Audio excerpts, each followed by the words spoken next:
Hi, welcome to Curtain Call. Today we have a trio of very gifted men. They're all working on a kind of dual project at Chicago Shakespeare Theatre, where they are going to present two Sondheim musicals, one Gypsy, which everybody knows, and the other one, Road Show, which is much less known and newer.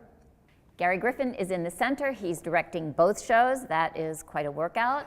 On his right is Rick Fox, the music director for Gypsy, and on his left is Michael Mahler, the music director for Road Show. So let's start with you, Gary. I think most people know Gypsy, or at least know the music, but tell me just in one sentence or two what Gypsy is about, when it was written, and the same thing for Road Show.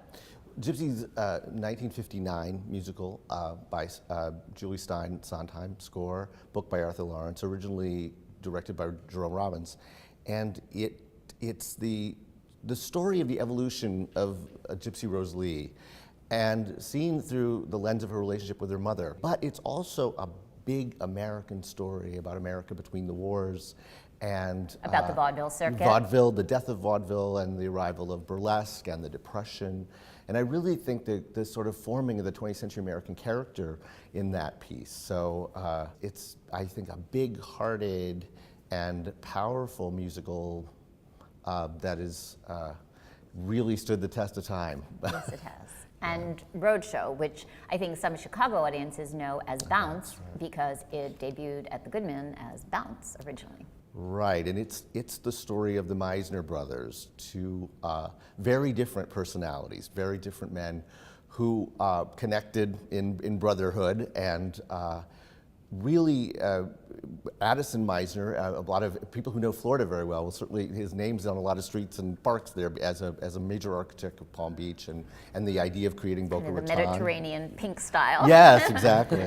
And his brother Wilson, who was probably a less accomplished, but maybe more colorful character in many ways, who was a Broadway playwright and sponsored a boxer and a jockey, and really had a very colorful underworld life to New York. And also, so documenting a certain particular time in very American similar. history. And what struck me about both shows, and one of the reasons I was interested in the idea of seeing how the shows played together, or how much the shows are about family and about the American dream, and how do people hear the notions of the American dream, and how do they try to live them, and how do they also get measured by our families?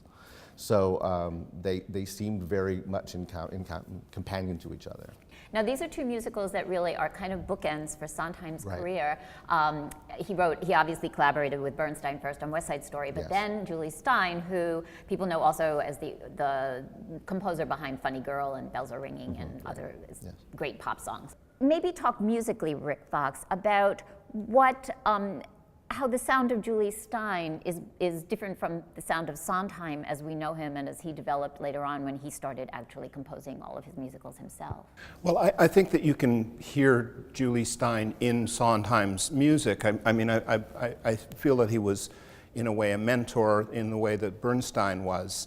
And those are gentlemen who were writing great popular works of art in the mid-century, and I think that Stephen Sondheim, what he did was he took what he learned from those masters and eventually found his own voice with that, and you can hear echoes of in his work, in his later work. And that voice is so diverse because he can do a pastiche of vaudeville or whatever, but there's something else that we would call the Sondheim Sound. Absolutely. So, Michael, you're working on the sort of end of the story, Sondheim Sound. Hopefully not the end of the story, well, but not the end newest of the story, but chapter. the newest chapter. And how do you see that development, and can you maybe describe what that musical development is? I can try, yeah, sure. I think Roadshow has been a really fascinating piece for me to work on because you can sort of see so many different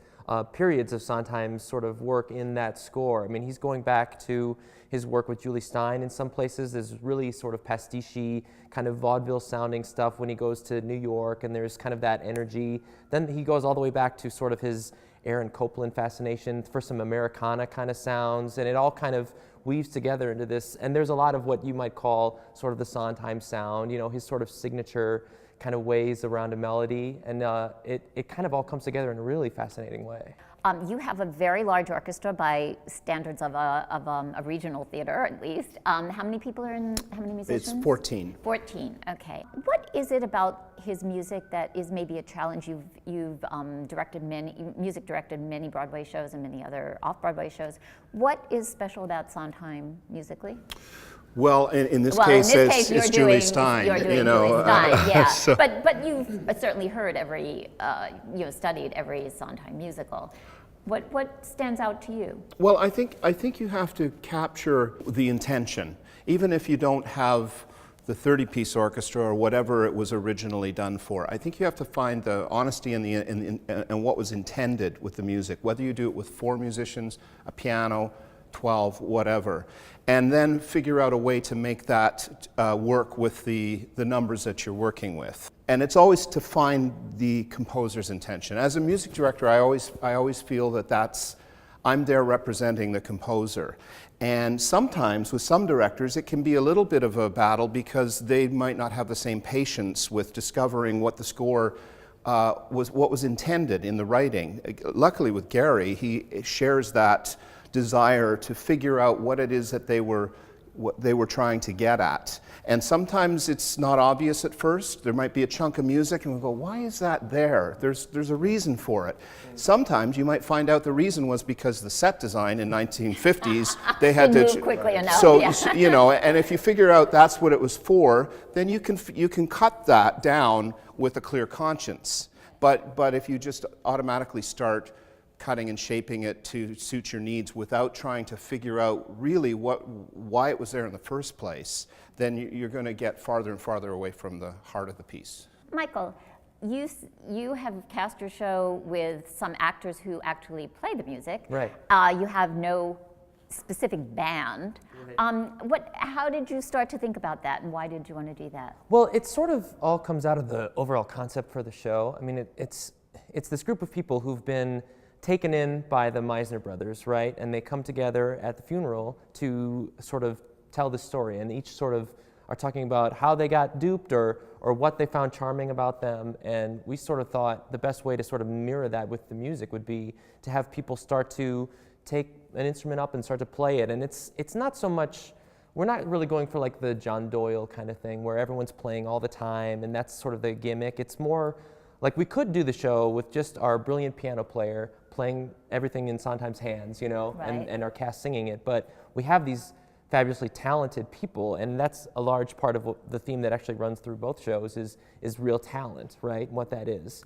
So we thought sort of we're going to show off a little bit and use our actors' talents and use it in a way that's surprising. So at one point we go to the Yukon and there's a great violin line in the orchestration that someone's going to step forward and play. So it's that kind of thing where the instruments, since we're not getting them all the time, they'll kind of catch your ear in a surprising way and take you to different places. And that's part of the joy of roadshow is they go to so many different locations and different Right. plays that we'll really get to accomplish that musically in full view of the audience, sort of. You get to see all the theater magic in front of you, which is That's cool. great. That's really great. Tell me a little bit. For so long, the charge against Sondheim was that he's not emotional enough. That although I find myself crying more in front of exactly. Sondheim shows than anybody else's. Talk a little bit about that and why maybe that was the perception and what has changed. I think in Sondheim in general, we have to catch up to him usually. I mean, I think I don't know, I'll speak for myself. Sometimes it takes a while for me to fully appreciate everything that's in there. And even in something that seems very simple, you over time, you appreciate more of what it is. I've been talking about, in 1959, Gypsy lost the Tony to Fiorello in Sound of Music. And now, Can you imagine 1 year, one exactly. season with those but three I mean, shows? now generally Gypsy's considered the far superior musical to those two. what has that done? Well, time has been kind to Gypsy. We've come to be able to take it in, appreciate it in the range that show is. And I hope that's true of Roadshow. I think we, whatever our initial responses to it, it's always been fascinating to me because it was fascinating to Sondheim, and I've just spent more and more time getting to know it and trying to find ways to put it across, because I think the emotional content is exactly right. I think most of the time our first encounter tends to challenge us intellectually. And that it's hard, that barrier tends to be, we have to let ourselves in, you know? And I think that's what we're trying to do with this production, is find a way so you can feel inside the show and not feel like you're observing it. Is this the first time you've staged Gypsy? No, not Gypsy, but both shows, no. I've done Gypsies in a long time, so I haven't done it in my, I have far more thoughts about it as a middle-aged person than I do. I see much more of Rose's point of view than I do. But in the case of both shows, I think it's how Sondheim for me works well when you feel more participatory in the experience. The observed Sondheim is the harder one, I think. So in both shows, we're trying to put you in it. You know, when he was here for the benefit last year, Sondheim talked and really passionately about children and art, which of course is, you know, lyrics from his song. But he said those are the two most important things in his life, certainly. Can you talk a little bit about that in both of these shows? Well, in Gypsy, I think one of the most painful things is watching that shift in the relationship when the child has to eventually become the parent. And that's a difficult journey, but ultimately a good one. Fairly universal too. Yeah, exactly. I mean, most of us reach a point in our lives where there's that shift of separation. Yeah, or a shift of balance of, I don't want to say balance of power, but you know. Right. I think there's I always have this thing. The very first thing we hear Rose say in the show is, "Sing out, Louise." And Louise finds her voice and does, and then what is that? Who does Rose become when Louise finally sings out? Is what I think it's a very simple journey. And I think children in what we tell our children and about how to live their lives is really, that's hugely Sondheim. Careful the things you say, careful what you say, you know, and that first thing the father says, how they hear that and what they do with that information. Oh, in Roadshow, it's in your hands now. There's a road straight ahead. Yeah, and what did they, it seems like they heard parts of it. They didn't really take the whole thing, because right afterwards they're challenged with financial ruin. So what do?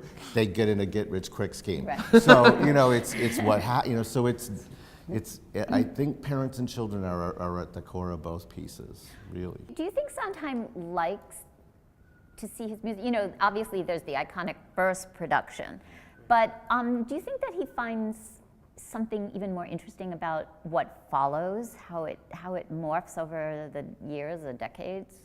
Or is he kind of still the Broadway man? I think he's the Broadway man. I really do, but I think he really, what I'm always touched by is how grateful he is that his work is being done.